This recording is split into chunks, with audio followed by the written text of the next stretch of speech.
bagaimana bisa melahirkan pemimpin yang berkualitas sementara pemilihnya saya tidak berkualitas? Diskriminasi terhadap agama tertentu masih terjadi. Itu bagi saya demokrasi itu senjata, kalau bahasa kasarnya, senjata orang-orang kafir untuk menghancurkan Islam. Tapi kan di luar daripada negara Islam, orang itu kan juga menggunakan sistem demokrasi. Tapi tidak demokrasi liberal, tidak demokrasi kebablasan. Contoh coba lihat, Inggris berapa partai? 2. Amerika 2. Nggak ada yang lebih 5. Coba lihat di Indonesia. Coba lihat di Afghanistan. Di negara-negara Islam. Terkesan dipaksakan harus banyak partai.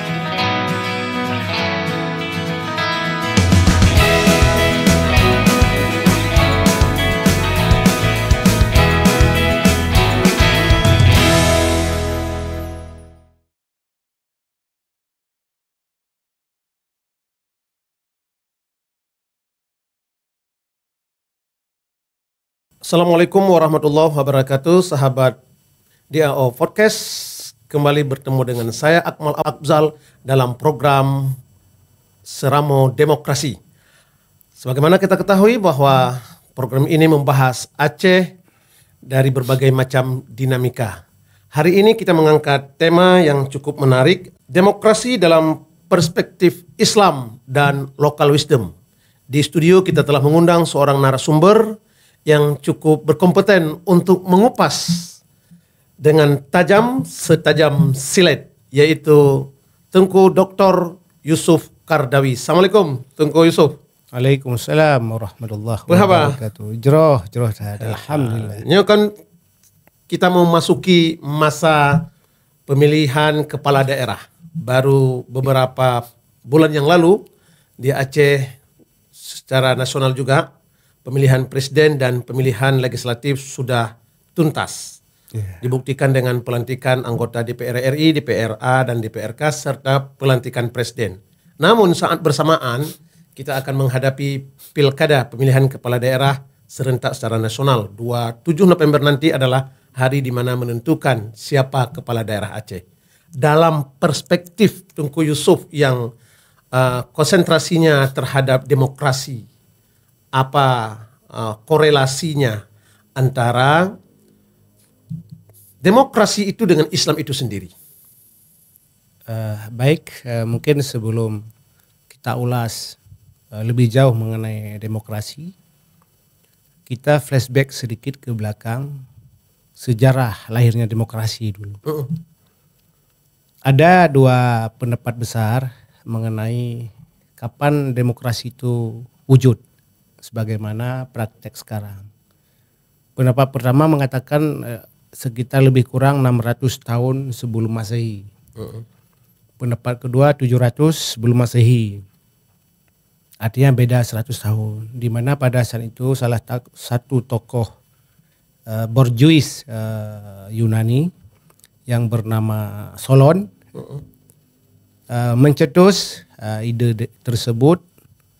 Namun dalam tataran praktikalnya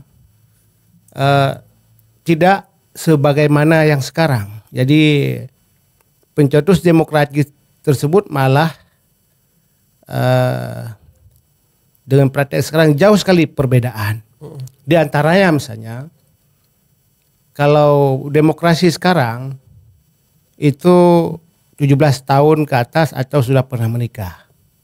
Tetapi pada zaman Yunani dulu itu minimal 30 tahun untuk bisa memberikan hak politiknya.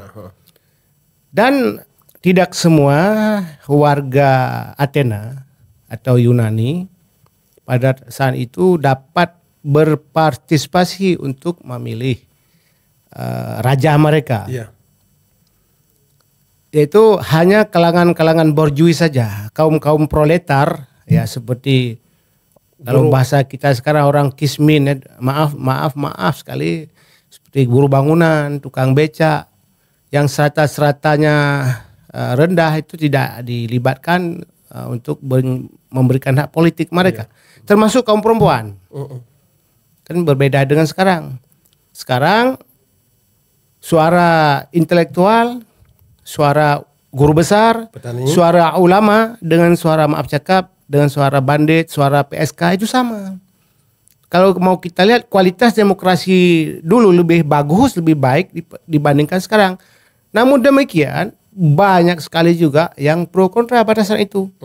Sehingga dilanjutkan oleh Socrates yang kita kenal, gurunya Plato, dan juga dibunuh gara-gara mencoba memperbaiki bagaimana hakikat demokrasi sesungguhnya.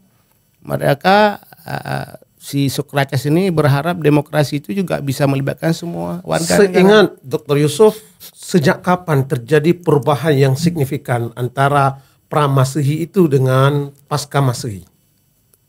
Selanjutnya setelah terjadi revolusi Prancis, revolusi Amerika, disitulah walaupun kita lihat pada abad ke-19 juga itu belum ada pernah diselenggarakan pemilu sebagaimana one man one vote sekarang. Ya. Itu kan pemilu kalau di Indonesia dimulai tahun 1955 pertama pemilu.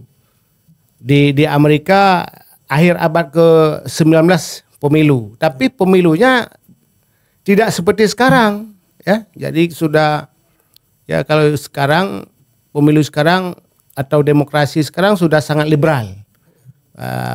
Bahkan kalau bisa, maaf ya, orang-orang gila pun boleh ikut. Kemarin ada wacana, bukan wacana malah, orang sakit jiwa yang menurut rekomendasi dokter dia Sembuh pada sembuh, diberikan hak politiknya juga. Iya. Nah, ini kan sudah kacau sekali. Di dalam Islam tidak demikian. Demokrasi dalam Islam pada dasar tidak ada. Kalau kita maknai demokrasi one man one vote atau one man one person, tidak demikian. Karena tidak semua warga negara, misalnya katakanlah Aceh, kita punya penduduk lebih kurang ya hampir 6 juta lah. Pemilihnya lebih kurang 3.700.000 sekian. Ya. Saya yakin tidak semua mereka paham politik. Ya. Bagaimana bisa melahirkan pemimpin yang berkualitas, sementara pemilihnya saya tidak berkualitas? Ini bedanya. Maka sejauh yang saya pahami, kita lihat praktek Rasulullah ketika wafat Rasulullah, tidak ada pemilihan seperti sekarang. Begitu juga ketika semua sahabat 4 wafat. Tidak ada. Kemudian pemerintahan Islam selanjutnya, masa Muawiyah, kemudian masa Abbasiyah, Turki Utsmani, hingga berakhir 1924 juga tidak pernah kita menemukan referensi ada one man one vote di dalam menentukan atau memilih kepala negaranya atau pemimpin mereka. Oke, baik. Tengku Yusuf kan tadi menyebut bahwa adanya perbedaan antara demokrasi dengan tatanan Islam itu juga termasuk pada persoalan pemilih, bahwa ketika demokrasi itu memberi ruang tanpa batas kepada siapapun, itu menjadi poin yang saya catat. Ada nggak pengaruh pemilih yang tidak mengenal calon pemimpinnya tapi dia menentukan hak pilihnya, itu yang mempengaruhi bahwa tidak relevan dengan konsep Islam? Itu salah satunya. Di dalam Islam yang disepakati oleh pakar siasah Islamiyah atau pakar siasah Dusturia, yang dikenal dengan ahlu hali wal aqdi atau ahli syokah, ya, kalau Imam Ibnu Taimiyah kalau nggak salah menggunakan ahli syokah. Tidak semua warga negara dilibatkan untuk memilih pemimpin mereka. Jadi orang-orang yang qualified, kalau istilah saya gunakan, orang-orang yang memenuhi kriteria tertentu untuk bisa menentukan pemimpin mereka, sehingga akan melahirkan pemimpin-pemimpin yang terbaik, pemimpin-pemimpin yang berkualitas. Jadi di dalam Islam itu boleh dibaca misalnya di dalam kitab Ahkam Sultaniyah karya Imam Al-Mawardi. Saya punya kitab aslinya. Disebutkan di sana, ya, bahwa syarat untuk memilih pemimpin itu dia sendiri bisa menjadi pemimpin ketika katakanlah uzur pemimpin tersebut. Betul. Apakah di impeachment, dilengsarkan atau meninggal dunia, penggantinya itu pemilih yang memilih ini memiliki kriteria yang tidak jauh berbeda dengan yang terpilih tadi. Kan sekarang tidak demikian. Dan ini kalau menurut saya di dalam sama-sama juga Tengku Akmal juga dulu sama-sama kita belajar fikih siasah, ini tidak direkomendasikan dalam fikih siasah demikian. Tapi kalau bila kita melihat sirah nabawiyah dari periodisasi Rasulullah berpindah kepada Abu Bakar, seterusnya Umar, Utsman dan Ali, periodisasi pergantian khalifah itu juga kan ada penurunan kualitas manusianya. Yang ketika Tengku Yusuf mengatakan bahwa pemilih itu punya kualitas yang sama sebagai naib pemimpinnya kalau pemimpinnya berhalangan tetap. Periodisasi khalifah-khalifah juga seperti itu, bahwa ada penurunan sumber daya manusianya yang tidak sama dan setara dengan khalifah. Itu kalau saya lihat ada konteks lain. Kenapa? Memang sistem dinasti akan lebih baik. Cara begitu walaupun si pangeran ini ketika orang tuanya meninggal kadang berumur ada 1 tahun, 2 tahun dan seterusnya. Kalau saya jauh misalnya. Di Aceh dalam catatan saya ada 7 orang. Sultan Aceh itu yang masih belum balik ketika raja meninggal dunia. Kemudian dijadikan ada kalau istilah sekarang wali nanggronya. Ya, wali negara atau walinya yang melanjutkan ke pemerintahan. Setelah balik saya umur 16 tahun baru diserahkan kekuasaan kepada dia secara langsung. Itu kalau kita mau melihat baik mana, apakah walaupun dia kecil tetap memimpin, tapi kan ada walinya, ada pejabat negara yang memang sudah sangat senior di sebuah pemerintahan yang melanjutkan ke pemimpinan apakah raja sebelumnya. Tapi kan yang kalau yang sekarang pemilih sekarang ini kan apalagi moga-moga tidak terjadi ya. Pilkada ini kita dapat informasi ada salah satu kelompok atau kekuatan finansial yang akan menggelontorkan anggarannya untuk bisa menang dengan cara haram. Moga-moga tidak terjadi di pilkada Aceh depan ini. Walaupun itu isu tersebut sudah sangat santai sekali kita perlu diverifikasi. Oke. Baik Tengku Yusuf, dari pandangan Tengku Yusuf bahwa kondisi Indonesia bil khusus Aceh, konsep apa yang sebaiknya, karena kita punya kekhususan ya dalam hal syariat Islam. Tapi di sisi lain Aceh tidak bisa terlepas dari tatanan undang-undang positif dalam bingkai NKRI. Apakah ini terus bertahan dengan status quo kita atau ada konsep lain agar demokrasi di Aceh itu lebih terpimpin? Yang inilah yang kita harapkan. Syariat Islam yang diberikan untuk Aceh itu kafah.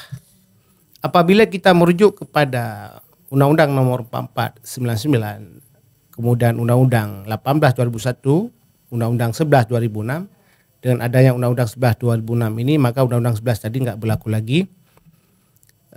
Ditambah dengan kanun-kanun tentang syariat Islam, di situ secara tegas jelas disebutkan. Jadi pelaksanaan syariat Islam di Aceh itu dalam semua sektor.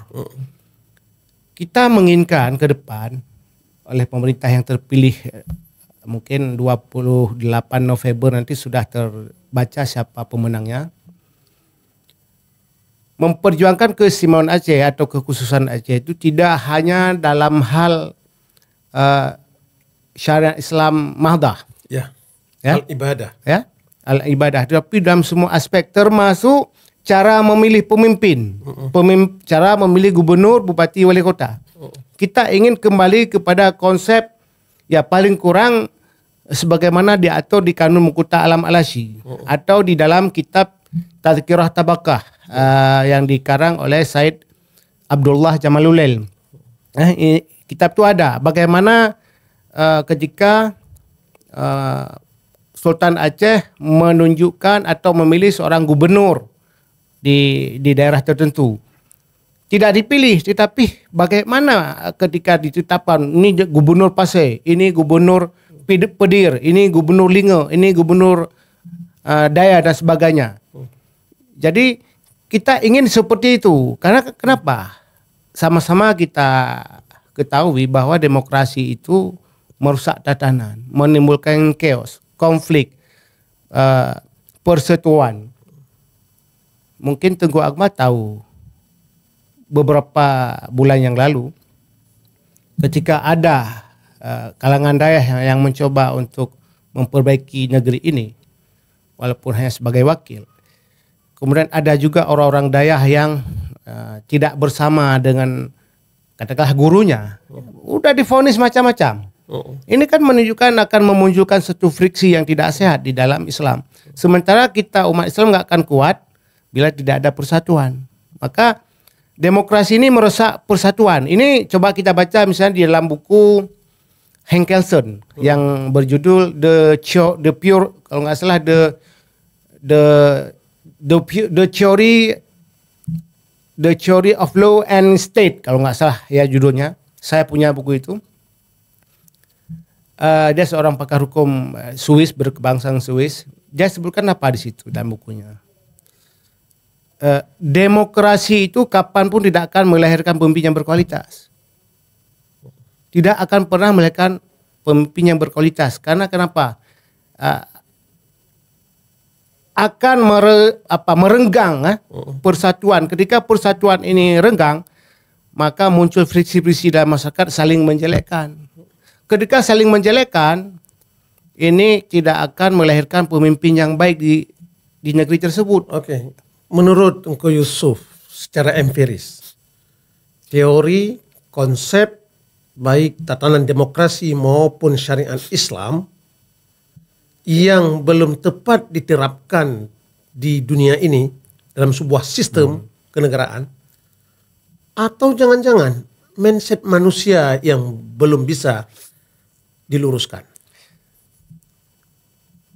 Amerika mengakui sebagai kampiun demokrasi dunia. Dan siapa berani menafikan bahwa Amerika itu bukan bangsa yang berperadaban tinggi? Tentu berperadaban tinggi. Orang-orang berpendidikan tinggi. Tetapi sampai sekarang belum mampu menunjukkan kepada dunia the real democracy. Arti demokrasi sesungguhnya adalah demokrasi yang tidak manipolitik, tidak menimbulkan permusuhan, jadi berkompetisi secara sehat. Belum. Hari ini kan yang kuat ya sistem demokrasi seperti India misalnya, Afghanistan, Pakistan.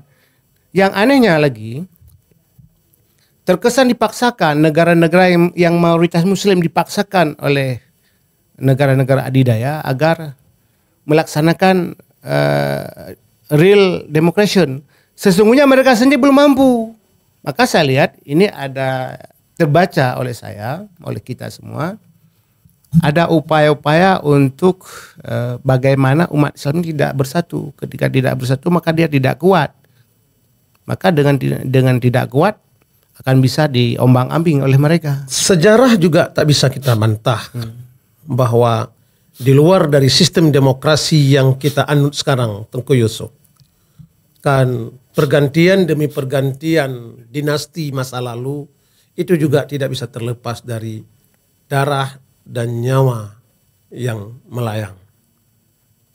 Terus dalam konsep kita hari ini, demokrasi berubah kepada kekuatan rakyat di mana kekacauan, hiruk pikuk, saling menghantam dan menghancurkan itu ada pada tatanan rakyat. Namun tidak serta-merta sejarah itu akan mengatakan bahwa pesta demokrasi itu identik dengan kematian atau pengaliran darah. Bagaimana tanggapan Anda? Di satu sisi ya, di satu sisi ya, karena kalau semua warga negara berpendidikan tinggi, mungkin mereka nggak sampai ketika mengajak orang lain untuk memilih paslon yang dia dukung dengan menggunakan cara-cara yang tidak baik. Tetapi kita juga harus akui di Indonesia, di dunia ini lebih banyak orang-orang awam dalam berpolitik dan mereka mudah sekali terpengaruh dengan provokasi-provokasi, dengan agitasi-agitasi yang disampaikan oleh orang-orang yang menurut mereka orang-orang pintar. Ini semalam kami diskusi di sebuah tempat mengenai demokrasi juga. Oh, sampai jawabannya, oh berarti selama ini kami dibodohi oleh orang-orang pintar. Kenapa kami sampai melakukan itu? Ternyata untuk kepentingan dia. Jadi kesimpulannya tidak akan, ya, saya berani menjamin meskipun di sebuah daerah semuanya katakanlah ya orang-orang pintar, semuanya sarjana katakanlah, paling kurang sarjana. Kemudian muncul dua paslon atau lebih calon pemimpin. Saya juga sangat yakin akan selalu diksi-diksi yang berpotensi menimbulkan perpecahan, permusuhan ini tidak akan pernah bisa dibendung. Apalagi yang coba lihat kualitas pendidikan kita di Indonesia nomor 26 kan. Ya, yang di Amerika saja contohnya sampai sekarang masih diskriminasi terhadap agama tertentu masih terjadi. Itu bagi saya demokrasi itu senjata, kalau bahasa kasarnya, senjata orang-orang kafir untuk menghancurkan Islam. Tapi kan di luar daripada negara Islam, orang itu kan juga menggunakan sistem demokrasi. Tapi tidak demokrasi liberal, tidak demokrasi kebablasan. Contoh coba lihat, Inggris berapa partai? 2, Amerika 2, Belanda 2 apa 3 lupa saya. Artinya tidak lebih, nggak ada yang lebih 5. Coba lihat di Indonesia. Coba lihat di Afghanistan, di negara-negara Islam. Terkesan dipaksakan harus banyak partai. Engkau Yusuf ketika mengatakan bahwa ada upaya dipaksakan demokrasi kebablasan. Tapi dari sistem pengalaman yang kita lihat bahwa Indonesia dari masa periodisasi belum ada kenangan pahit dari demokrasi pasca 55 yang menjadi isu dunia karena kegagalan dari pesta demokrasi. Namun di sisi lain kita punya catatan-catatan hitam dari penerapan sistem dinasti. Punya catatan-catatan ketika pergantian pasca Khulafaur Rasyidin, ya kan? Lantas sistem Islam yang dianut oleh masa lalu para sahabat-sahabat pasca Khulafaur Rasyidin, kemudian dinasti juga belum tentu tepat, demokrasi. Lantas yang tepat untuk kita ini apa? Mungkin agak lebih baik kembali kepada di bupati, gubernur atau presiden itu dipilih oleh parlemen. Tinggal orang-orang parlemen ini yang perlu kriteria diperketat lagi sebagai ahli wal aqdi. Jadi bukan rakyatnya. Jadi rakyat yang memilih DPR, tapi untuk menjadi anggota DPR itu perlu kualifikasi yang berbasis local wisdom. Misalnya di Bali itu berbeda syaratnya dengan di Aceh. Demikian juga di daerah misalnya Flores, Nusa Tenggara Timur, Nusa Tenggara Papua dan sebagainya. Jadi jangan buat kriteria umum. Tujuannya apa? Agar melahirkan legislator yang menurut saya qualified tadi, dan merekalah yang akan memilih calon bupati, wali kota, gubernur maupun presiden. Karena mereka yang terpilih adalah orang yang memiliki kriteria yang ketat. Kemudian tentu karena dia orang hebat, orang pinter, saya yakin akan memilih juga yang tidak jauh dengan dirinya. Betul. Yang punya kapasitas. Aceh sebagai satu daerah yang punya kekhususan, baik dari undang-undang keistimewaan maupun dari undang-undang pemerintahan Aceh. Mungkin akan banyak pula perpres, impres dan seterusnya yang berkaitan dengan kekhususan Aceh. Pelaksanaan syariat Islam itu adalah cerminan tersendiri yang mempunyai nilai tinggi. Ternyata syariat Islam adalah bahagian daripada kehidupan umat Islam di Aceh. ada pula yang disebut dengan local wisdom tentang kultur budaya kita orang Aceh. Tapi mindset kita sebagai pemilih, mindset kita sebagai calon kepala daerah maupun calon anggota dewan tidak jauh dengan mereka-mereka yang tidak berlaku syariat Islam. Ada apa dengan kita Aceh? Kembali ke norma, kembali ke regulasi. Undang-Undang 11 2006 itu terutama dalam hal syarat kepala daerah mungkin lebih baik kalau menurut saya dibandingkan dengan 37 provinsi lain, termasuk tambahan yang 4 di Papua. Tapi untuk syarat menjadi anggota legislatif itu masih sama, kecuali untuk Aceh hanya syarat baca Quran, itu pun baca Quran asal-asalan ya. Minimal seharusnya untuk syarat lulus uji baca Quran itu minimal sah salat, bacaan salat itu seperti apa, terutama rukun salatnya, Fatihah, ayat akhir. Ini yang tidak, asal nilai 50+1 sudah lewat, sudah lulus. Padahal di situ nilai adab paling tinggi malah sampai 20. Yang lain-lain berarti jihad menan-menan aja. Di sini saja ini perlu mungkin di dalam ini kan ada rencana revisi ya Undang-Undang 11. Kita berharap anggota DPR Aceh yang 81 orang hari ini ditambah ada partai lokal yang berbasis daya ada 4 orang. Kita berharap ini menjadi lokomotif, menjadi dinamisator sekaligus katalisator.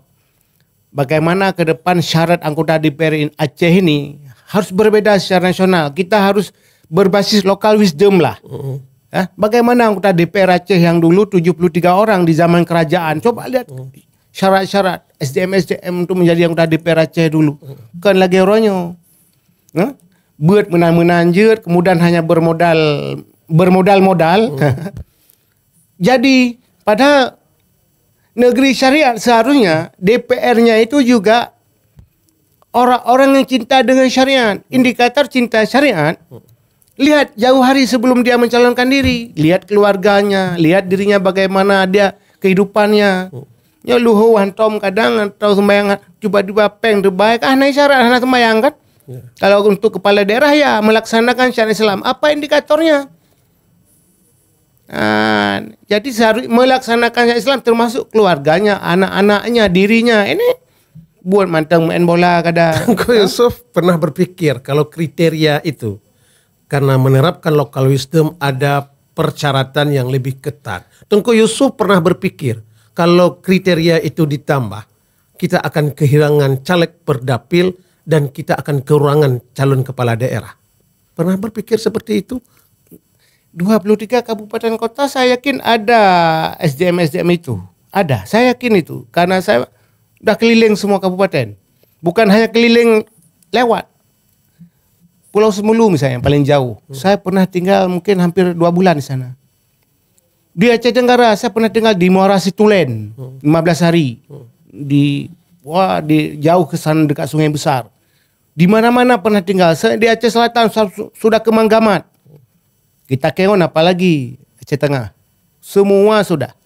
Jadi saya yakin ada tokoh-tokoh yang memiliki kualifikasi untuk menjadi pemimpin yang memang yang kemudian dia akan mencoba menerapkan local wisdom. Kalau memang ada Tengku Yusuf, kenapa mereka bersembunyi?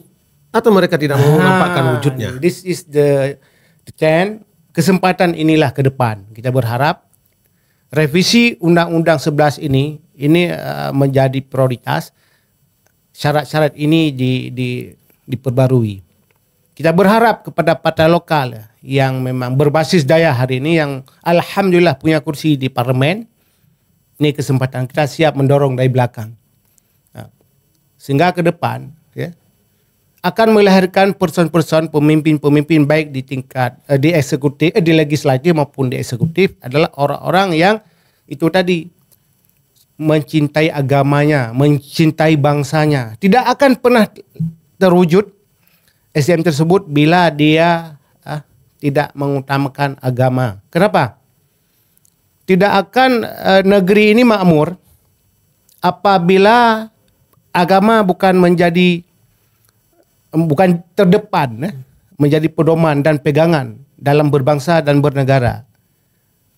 Ketika ini tidak terjadi, jangan pernah bermimpi hasil bumi juga akan keluar, tidak. Betul. Karena apa?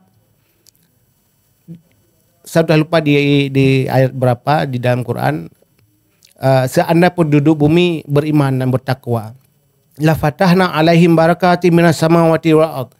Ini semua akan terwujud, akan lahir, akan muncul bila masyarakatnya, pemimpinnya, orang-orang yang takut pada Allah. Agar masyarakat takut pada Allah, sistemnya dulu diperbaiki. Yang memperbaiki sistem itu adalah parlemen atau pemimpin. Maka buatlah kriteria ke depan untuk jadi DPR Aceh. Jangan Hanya mampu kriteria baca nasional. Al-Quran. Bukan hanya Bukan mampu baca hanya Al-Quran. itu. Lihat ke depan sejauh mana tes kalau bisa fikih, tauhid, akidahnya dan sebagainya. Tes. Jadi jangan hanya beda dengan nasional kan cuma baca Quran. Kita ingin di Aceh itu bukan hanya sekedar itu. Local wisdom itu Semua betul-betul. dewan itu bisa jadi imam salat. Betul. Semua dewan kita berharap jadi khatib Bagus. ke depan. Bagus. Oke, terima kasih Tengku Yusuf waktu yang membatasi kita pertemuan di program Seramo Demokrasi ini. Sebelum kita berpisah, satu kata untuk Pilkada Aceh. Kepada kompetitor, kontestan, dan kepada tim pendukung, semua tim, baik bupati, gubernur, wali kota, pilkada ini hanya sementara. Tahapan pemilu paling sekitar 7-6 bulan.